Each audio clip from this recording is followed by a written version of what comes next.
I'm too playful. Oh my god. Hi guys, Larry here, and I'm back for another video. Yes, Lanbies, I'm back for the Storytime Smuggled into Ghana, the long awaited Storytime Smuggled into Ghana. So if you have a snack, if you have a drink, get you a snack and a drink, guys. Get you something, because it's about to be a juicy long story time. It's going to be a long one, I'm very sure. Nothing less than 20 minutes. I'm not even joking. So I was smuggled into Ghana. I wasn't smuggled into Ghana like smuggled into Ghana, but the journey that led to Ghana. Do you understand? The journey to Ghana was that of a smuggler.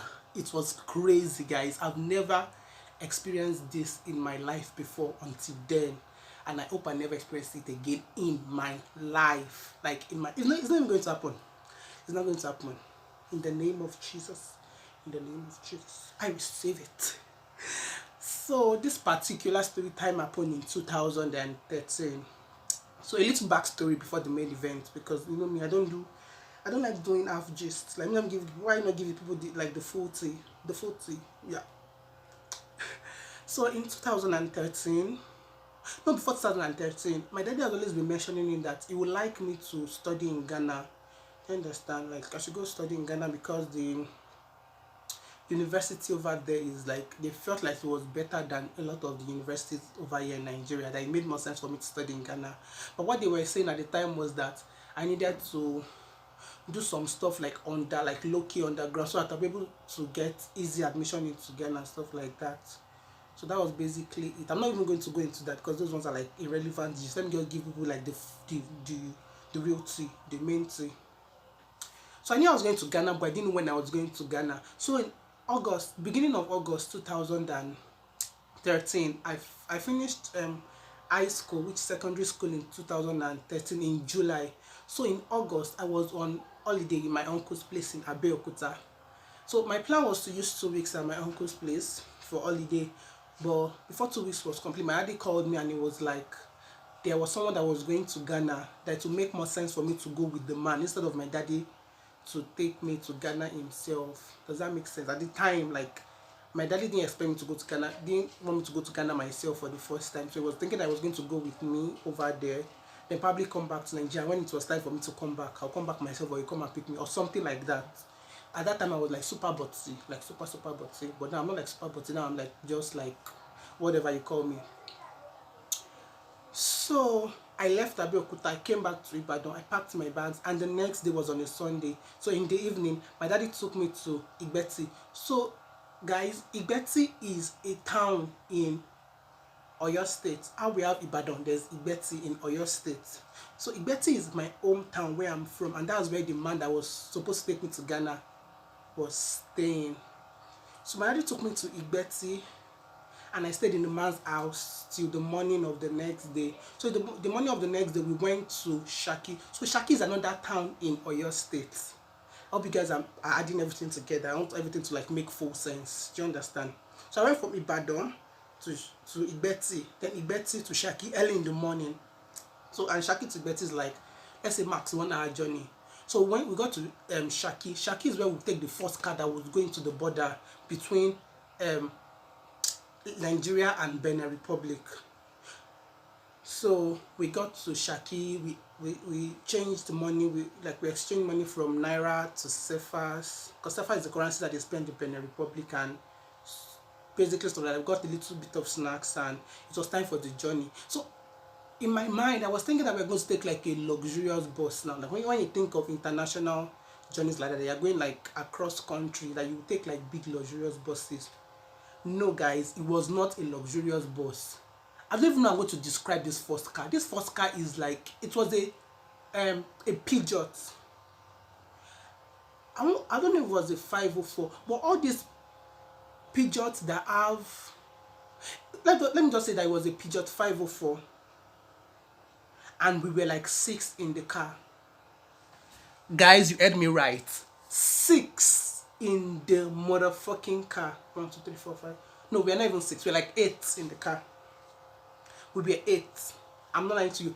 The front seat, there was a guy that shared seats with the driver, and I shared seats with the man I was going with, and there were like 3 4 other people at the back sitting down tight, backing baby. It was a night, like I didn't first believe it. When the man told me that it was the car we were taking, the car looked bad. As in the car looked as if it was just like cans of milk. When they like mash it everything together, they now put engine inside, so the engine is going to make the car move. That was how the car looked like, guys. It was a nightmare. I swear to God. It was at this point I was supposed to say I'm not going again, but I didn't have a choice. So we got into the car, and all of them in the car were natives of Benin Republic. And if you know Benin Republic, you know that Benin Republic, they speak French. So all of them in the car were speaking French. Only me and the man knew English. Do you understand? It was a nasty as journey. I could not say, like, I could not even complain that my back is aching me, my something is aching me, my leg is aching me. It was a crazy, painful journey, and it was a very long journey because we had to go through Kwara State, then we go through another place before we finally got to the border of Benin Republic. So when we finally got to the border of Benin Republic, we had to come down to stamp our passports at the immigration entering the city that we got to. It was not really a city, it was like inside someone's farm. It was like a farm or like a rural area. So we had to drop, stamp our passports, then take another car for the next part of the journey. Guys, at this point I was super tired. So we got there, we got to one place like that where they were selling one nasty food. Guys, I was so hungry, I had nothing to eat. I had to eat that food. That food was nasty, like bad, like super bad. God, ew. So I ate that food, and we could not stop there because it wasn't safe around that side. So we had to take another means of transport into the main city. Guys, this second part of the journey, we had to take a bike. A bike, guys, a bike. So it was the bike man, myself in the middle with the man I was going with boxes and bags. Like, guys, I almost died.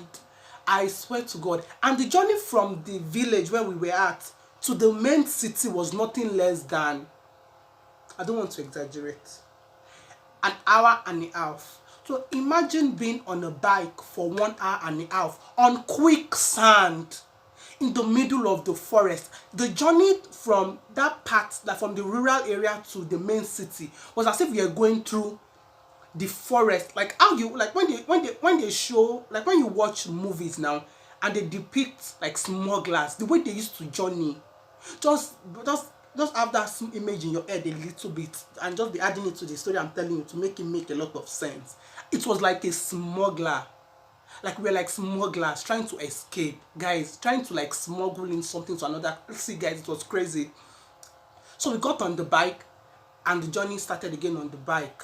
We were running so fast. I was scared. Like I was scared that what if fuels finishes in the bike or something happens, because the whole place was just trees everywhere. Trees. So we continued, the journey continued, we were going. After like an hour and a half, we started seeing like what's the name? Like interlocked road. You get, so we got from the forest to like interlocked road, and we started seeing people, started seeing buildings bit by bit, bit by bit, bit by bit, bit by bit, bit by bit. Then we now entered a place that made a little bit of sense, the city. So we got to that place, we dropped from the bike again, we paid the guy, and then we caught our breath, probably like bought water, and just kind of like stretched our legs a little bit because we're going to go like take another, we have to continue the journey. We can't stop because we've not gotten to our destination. So after that, we took another car. By this time it was already very late in the evening because we started the journey in the morning around 9. So this particular time was already like, let me say like 5:36, and we had to continue the journey. So I'll be able to get into Togo that same day. So we got into another car. The second car that we got into, which was like our third means of transportation, was like the Peugeot that we took the first time, but a little bit better. Does that make sense? It was a little bit better. We didn't have to sit down like, what's the name, like four in front and five or whatever at the back again. So it was basically like one. But we're sitting with all these people that were dirty. They were smelling. They had bad breath. Like it was nasty. Like my body ass was not used to this. So I was in the car, like I was just like, I was too tired. I couldn't even complain. So we're just going in the middle of the night. I was scared, like I was, but this man was so used to it. Like at every point, he would just be telling me that sorry, because he could see it on my face that this guy has gone through it. This guy has really gone through it. So the man would tell me sorry that we'll soon get there, we'll soon get there, we'll soon get there, we'll soon get there. I was like, it's okay. Like, what can I do again? Is it? Will I start walking back from Benin Republic to whatever place I was even going to think of going to?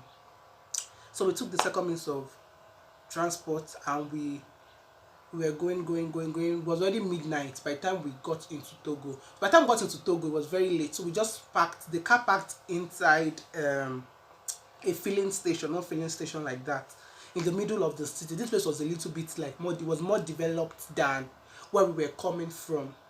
So we got to that place, we could not move further because we had to stamp our passport again. So because we entered Togo in the midnight, we could not stamp our passport at the immigration again. So we slept there till morning. They stamped our passport in the morning. We bought like sachet water, brushed our teeth, looked for something to eat.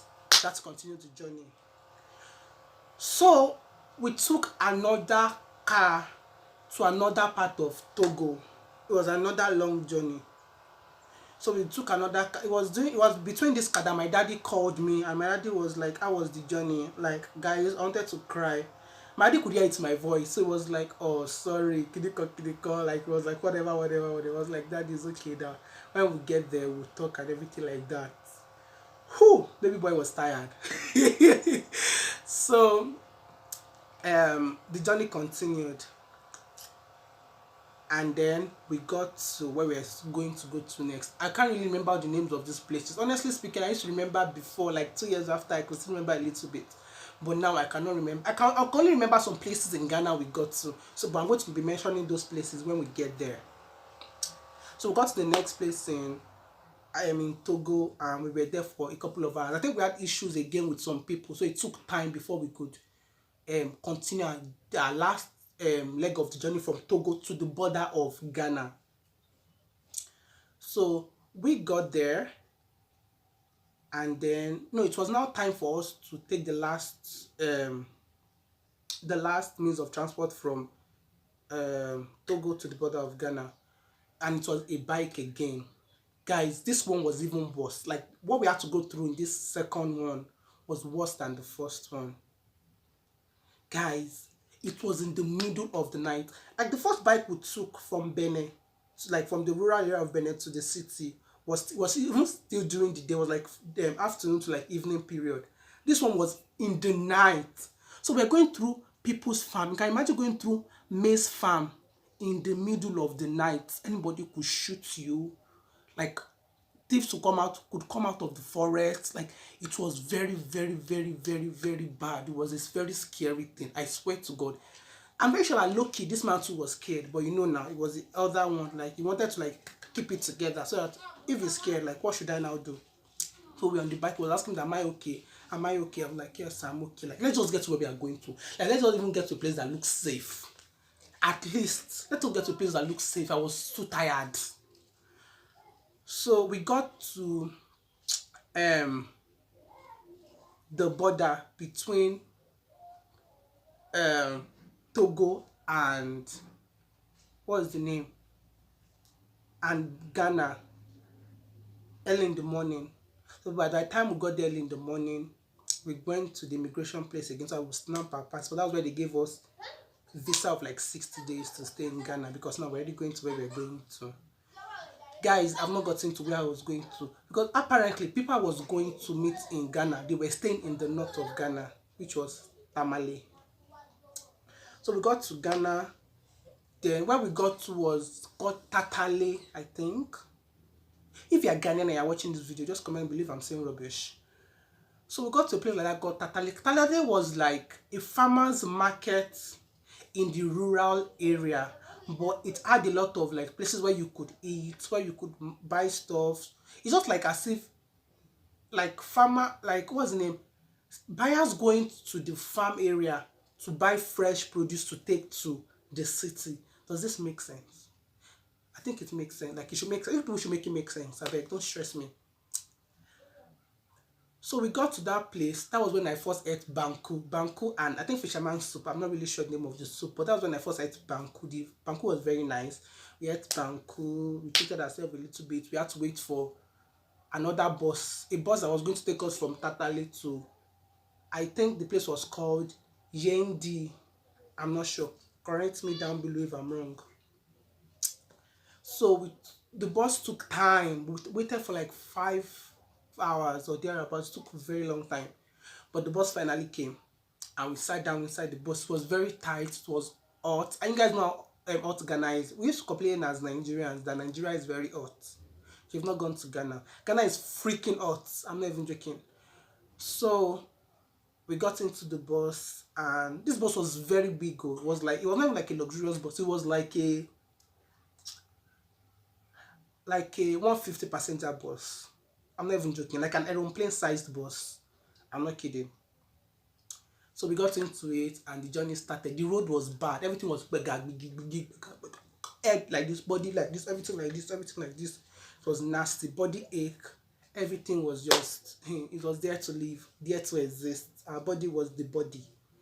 So the journey continued and we got to Yendi. Yendi was a little bit like more developed city than what's the name than where we were coming from. So we got to Yendi.